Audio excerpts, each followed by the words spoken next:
Second Corinthians chapter 3. Now we are continuing our study through the book of Second Corinthians. Just started a couple of weeks ago, so here we are. We've got two main divisions in chapter 3. Again, for those of you that take notes, the minister's credentials, and then we will see the minister's calling. Now, some of you may have heard minister's credentials, minister's calling. You heard ministers, and you shut down right now. You're like, okay, that's not for me. I'm not a minister.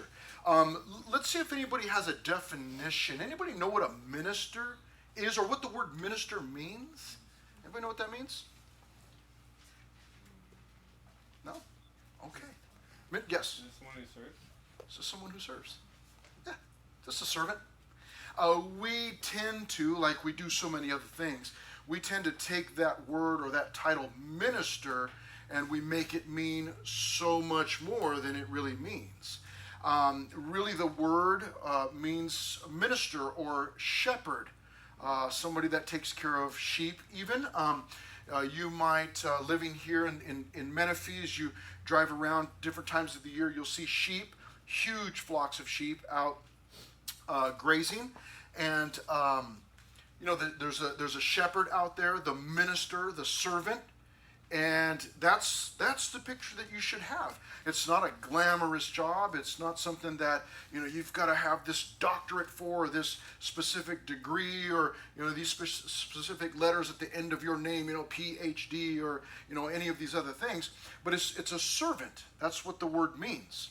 So when I say the minister's credentials and the minister's calling, I'm telling you all that because I don't want you to automatically shut down like, well, I'm not a minister, so none of this has anything to do with me, and there's nothing here for me to learn, and maybe we just, I'll show up next week. I want you to understand that tonight, all of these things that Paul is talking about, they have application for every single Christian, okay? It is true that the pastor or the leadership, that these are specifically for them.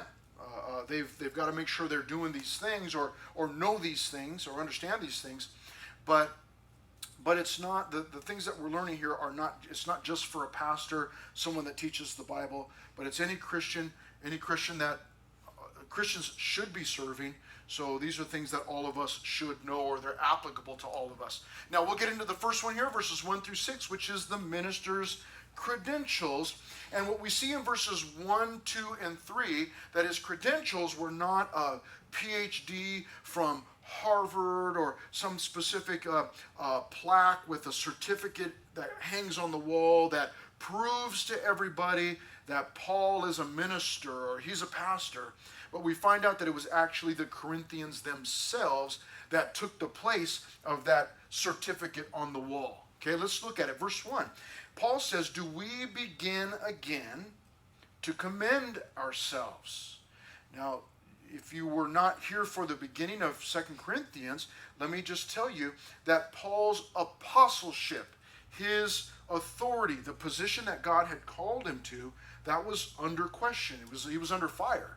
People were saying he's not really sent from God. He's not really an apostle. And Paul spends some time in this book trying to defend that, or trying to show the Corinthians, no, I'm the real deal. And what he says here in verse 1 is this. He says, or do we need, as some others, epistles of commendation to you, or letters of commendation from you? From time to time, you guys will contact me and say, hey, I need a letter of recommendation. I'm trying to get a job, or I'm trying to go to this school, and would you please, could I use your information or get your information as a recommendation, or could you submit a letter of recommendation? And the idea is that, it's their youth pastor, and, he knows them, and he will, say something, hopefully good about them. But that's what Paul's asking. He's saying, do we need like some special letters, some special authority? He says in verse 2, you are our epistle, written in our hearts, known and read by all men or all people.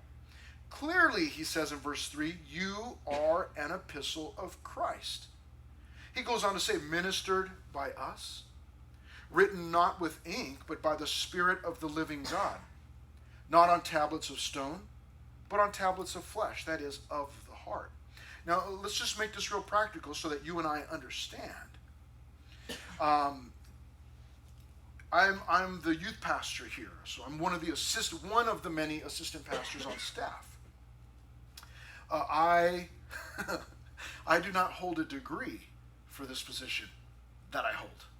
So I have this position, but I do not have a degree. In fact, I have very little formal education in the way of ministry or being a pastor. Years ago, when the Bible college was right down the road here from you guys, I took one semester of Bible college, and I traveled from San Bernardino down to beautiful Murrieta, and I went there and I took some classes. I took three classes. One of them was not an actual class. They had these chuck tracks, they call them. Anybody heard of chuck tracks? They're old school. Anybody ever? No? Okay. Chuck tracks are it's basically an entire study of the Bible by Pastor Chuck Smith, and they're on cassette tapes. Well, they were on cassette tapes, and they called them chuck tracks. And so that was one of the classes. You had to listen to that and take a certain amount of notes, 2 pages of notes for each tape. But then I had 2 other classes that I took. And I only went for 1 semester. I didn't do very well. And I had a real young family at the time, and I realized that this is not working 40 hours and then driving down here and involved in ministry. It's like, this is not working out well. And I didn't do very well, and that was the extent of my education as far as ministry is concerned. Now, I shared that with you to let you know that this is what we're talking. This is what Paul's talking about here. Paul's saying, listen, do I need a certain kind of certificate in order to teach you the Bible? A lot of churches would say, yeah. As a matter of fact, you do. Calvary, the title on the building is Revival Christian Fellowship.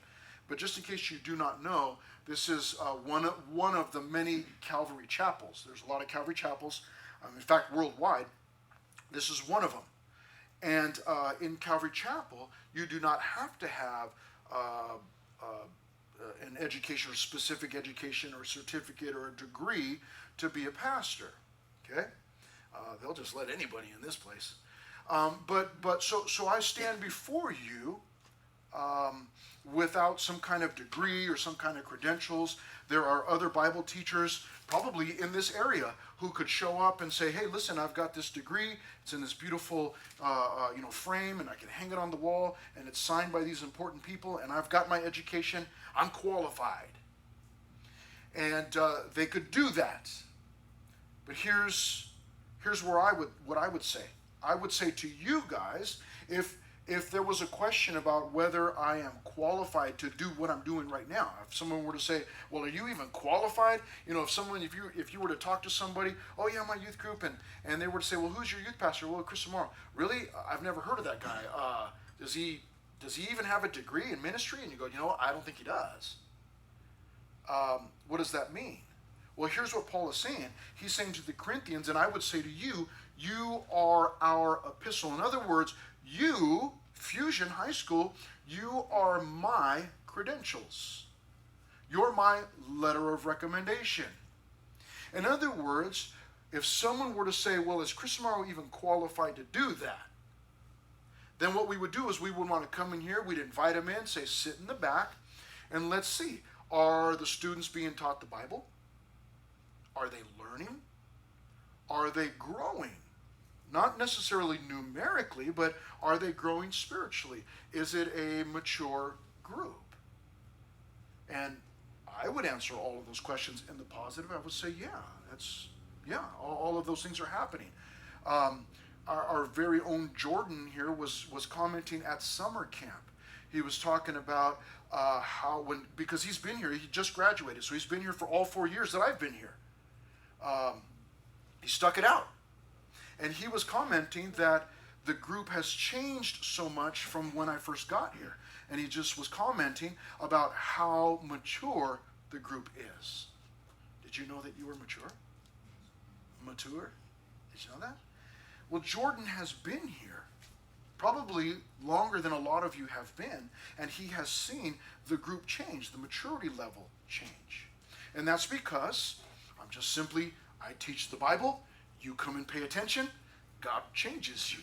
That's how that works. So that's what Paul is saying here. He's saying, Corinthians, listen, you don't need to wonder if I'm the real deal. He says, look at yourselves. You guys are, he's telling the Corinthians, you guys are growing, you guys are changing, you guys are becoming mature.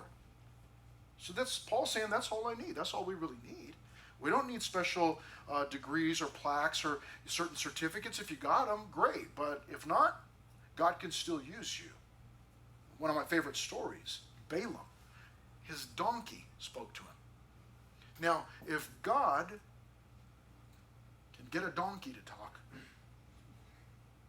then he can use any one of us, including myself. That donkey didn't have any special qualifications to be God's mouthpiece in that moment. God just spoke through that donkey. What a trip. And then Balaam answered him. It's crazy. He didn't say, why are you talking? He just answered him. Anyways, that's what Paul is saying here. He's saying, listen, our credentials, it's you Corinthians. But then the next thing he says in verse 4 is he says, my other credentials, he says, this is the calling of God. I'm here by God called me here. Verse 4, and we have such trust through Christ toward God.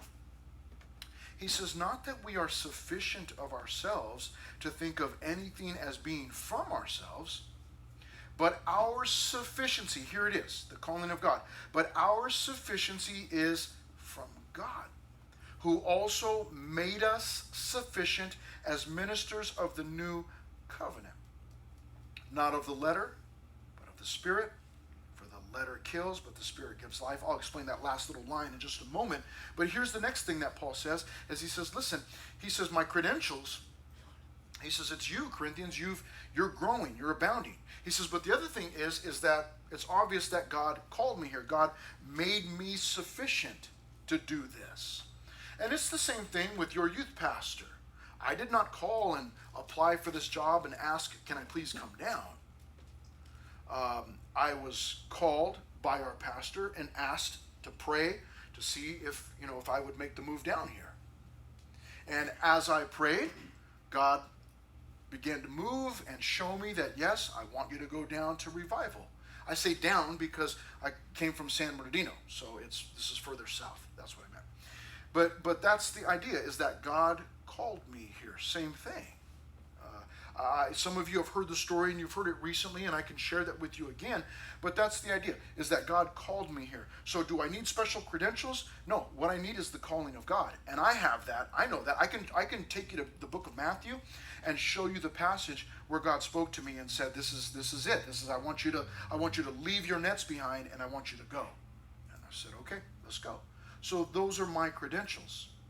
Now, how does this apply to you? Okay, here's the thing. Okay, are you a minister? Are you serving? What are your credentials? Because maybe you're thinking, "Hey, I'm just in high school, man. I don't really know anything about serving the Lord, and I'm not qualified." No, you're qualified. You're qualified. You're qualified to serve God because you belong to God. So you serve Him. Now, here's what you need to know. You need to know that your credentials are, whatever it is that you're involved in, is it fruitful? What do you serve? How do you serve? Do you serve at home? Is that your area of ministry? And you help mom with things, or you help dad with things, or it's your responsibility to take care of the yard, or your responsibility to clean the pool, or whatever it is. That's your area of ministry. That's how you're serving. As you come into the church and you start to serve here, are you doing that in with the right heart, and is it fruitful?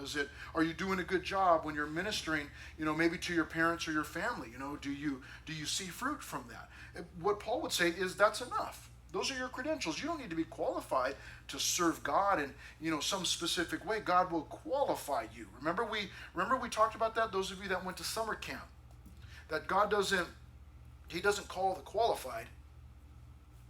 He qualifies the called. Remember that? He'll call you, and if you're willing to serve, you jump in there and you start doing it, and then God will qualify you. That's Paul's point here. It's the calling of God. For him, it was the Corinthians, the people that he was ministering to. They were growing. They were maturing. Okay, let's move on to the minister's calling. This is a really a good section here, beginning in verse 7. What about the minister's calling? What is the minister, the servant? What are you and I, as servants of God, what have we been called to do? Verse 7.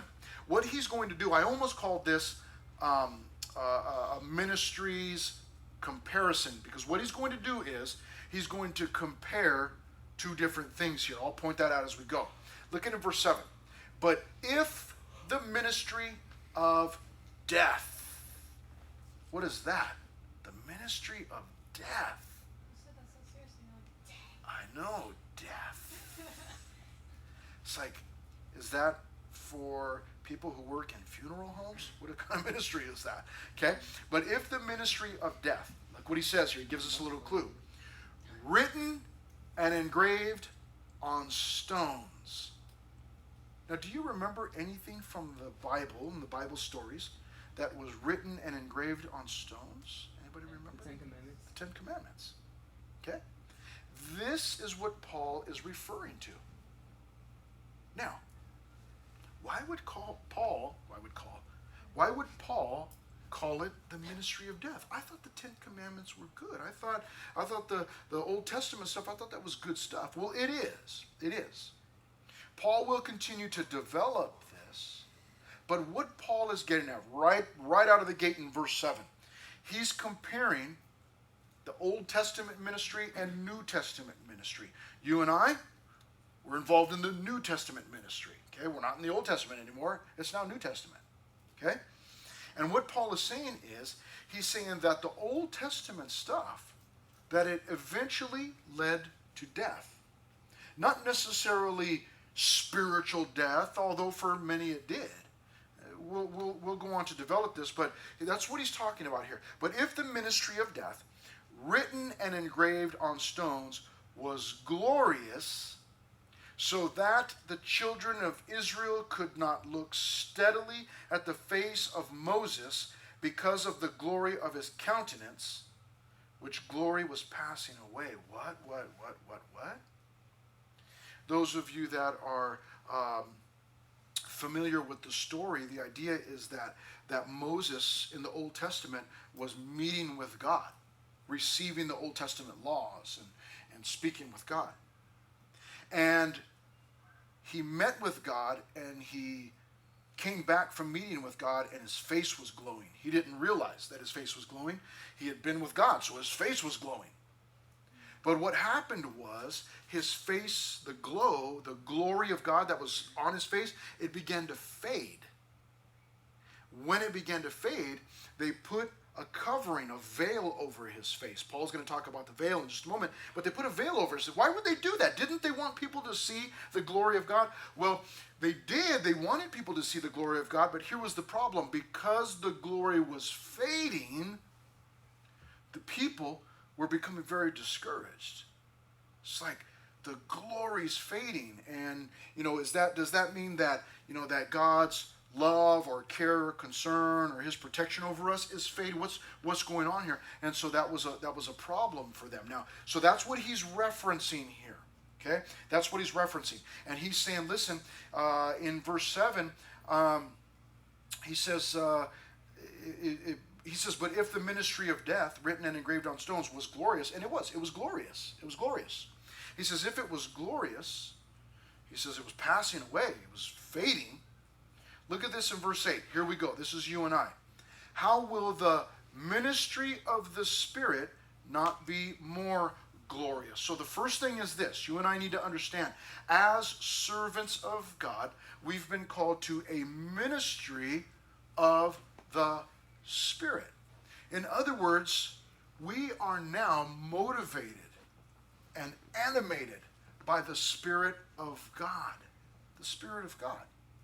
We're not looking for some, stone tablets, up in the hills over here.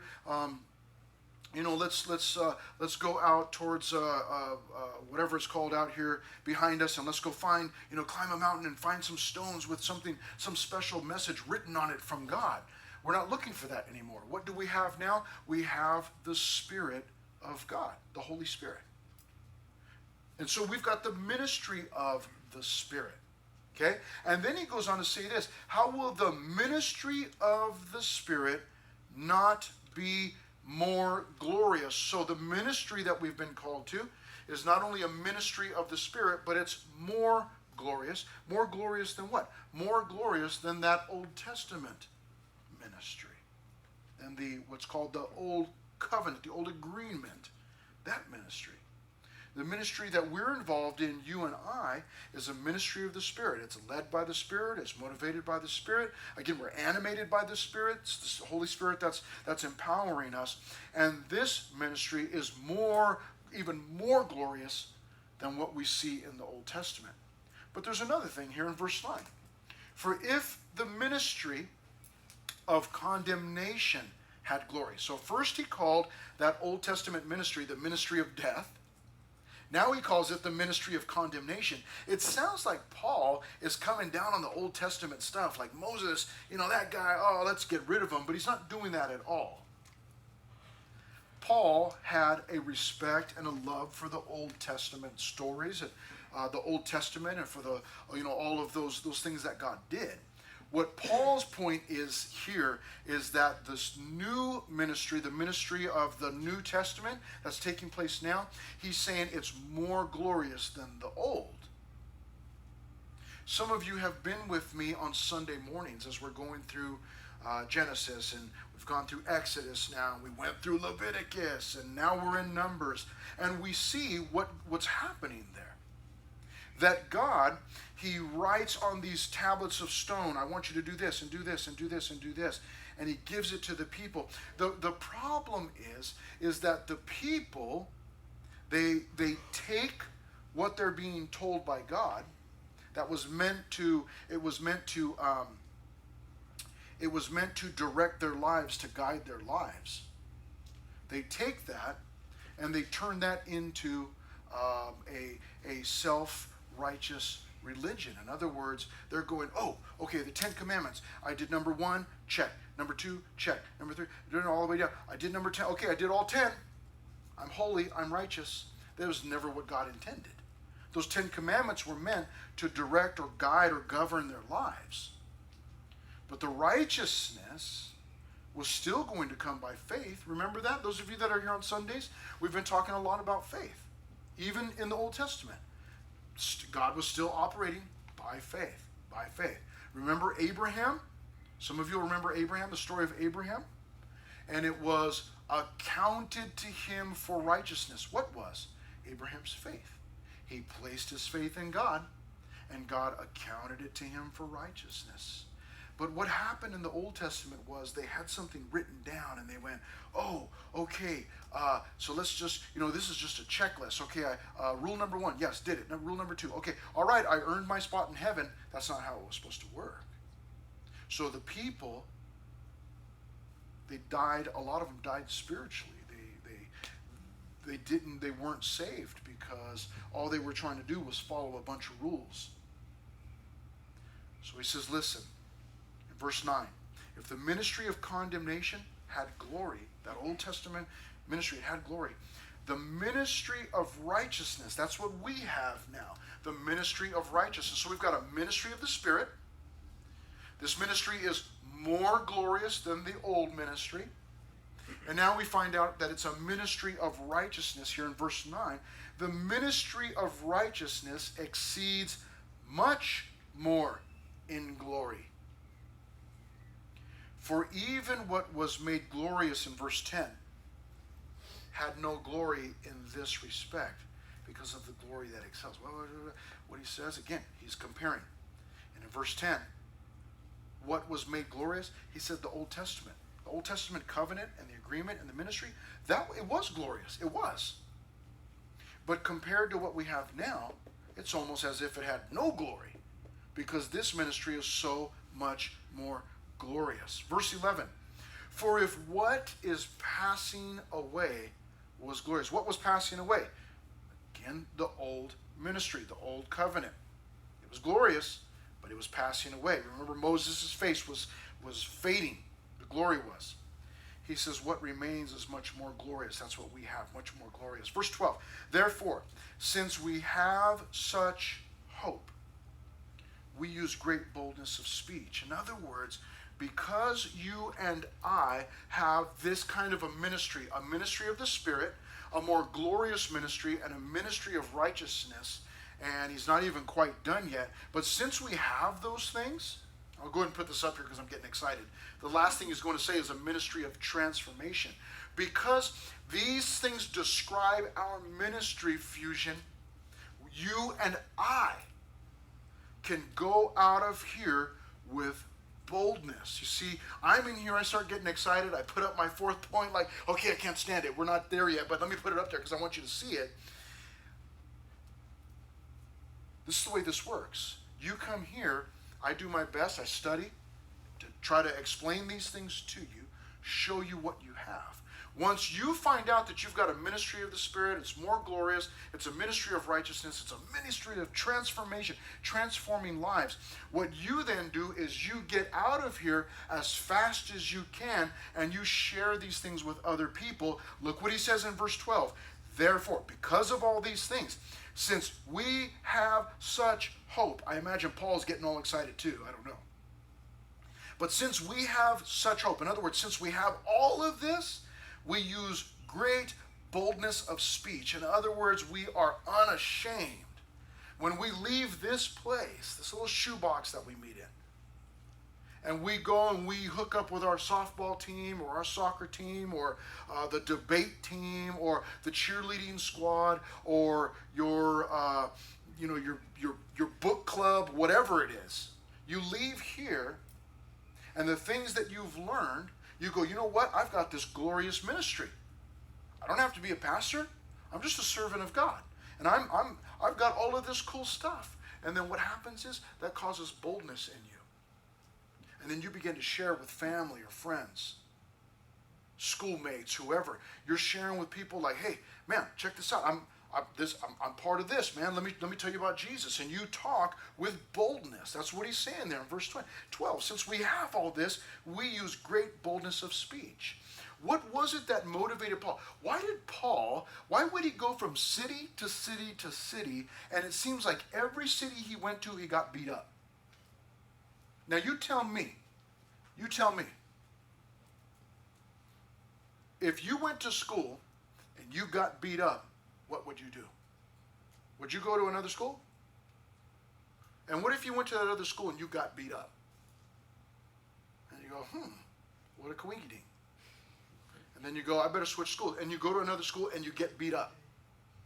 And you go, I'm starting to recognize a pattern here. Wouldn't you? I would. Wouldn't you just stop going to school and be like, I'm going to homeschool? And hopefully you don't get beat up in homeschool. But wouldn't you think, you know what, I better just stop doing this. What was it about Paul? The guy was a madman. Why did he go from city? He'd go there, he'd minister, share the gospel, get beat up. Then he would take off to the next city. And then he would go there, preach the gospel, get beat up, get attacked. Sometimes, within an inch of his life. And then why would he leave there, go to the next city, preach the gospel again? It's like, Paul, are you loco in the cocoa, right? Like, why do you go there, you preach the gospel, you get beat up. You go to the next place, you preach the gospel, you get beat up. You go to the next place, you preach the gospel, you get beat up. Paul, do you understand the pattern here? Every time you go somewhere, you preach the gospel, you get beat up. Why don't you stop? Why don't I stop, you ask? Verse 12, because look what I've got. I've got all of this stuff. Why in the world would I stop? And so Paul, this is what motivated Paul to go into all of these cities and speak with boldness. Do you want to be able to talk to your friends with boldness, to your family with boldness, and not disrespect, not pride, just, hey man, let me tell you about Jesus, and not be afraid? What was it that motivated Paul to do that and not be afraid? It was Paul's understanding of this. I've got a ministry of the Spirit, man. This is not stuff like that's just written down on stone, which is glorious. It was really cool. But this is more alive than stones. He says, I've got a ministry of the Spirit. This ministry is more glorious. I've got a ministry of righteousness. Righteous, not self-righteousness, righteousness, real righteousness. And you know what? I've got a ministry of transformation. We haven't even gotten there. I'm so excited. Verse 13. Unlike Moses, who put a veil over his face. Now, he's going to play on some words here. Moses, who put a veil over his face, so that the children of Israel could not look steadily at the end of what was passing away. In other words, I told you, the glow was fading. The people were discouraged. But their minds were blinded. For until this day, Paul says, the same veil, I'll explain this in just a moment. For until this day, the same veil remains unlifted in the reading of the Old Testament, because the veil is taken away in Christ. But even to this day, when Moses is read, a veil lies on their heart. Remember, he's comparing the two ministries, and what he's just telling us here is, he's using this play on words. He says, just like Moses' face was veiled, he says, the people who are holding tight to the Old Testament laws and rules and regulations, he says, they're still veiled. Those people are veiled. They don't see the truth. They don't understand. There are some people who think that religion is that you earn your spot. That you've got to take at least once in your lifetime. You've got to take this trip, to this far off land, to Mecca, or you've got to go visit, the Vatican, or you've got to go to this place and go visit and go do these things. And if you don't do those things, then your salvation is in question. But that would be a religion based on works. You and I, what do we have? We have a religion. I know that's scary. A religion. We don't have a religion. We have a relationship. I know. But listen, our religion is not based on works and me earning my spot. Our religion is based on faith. God offers me the free gift of salvation, and I, by faith, receive it. That's what we've got here.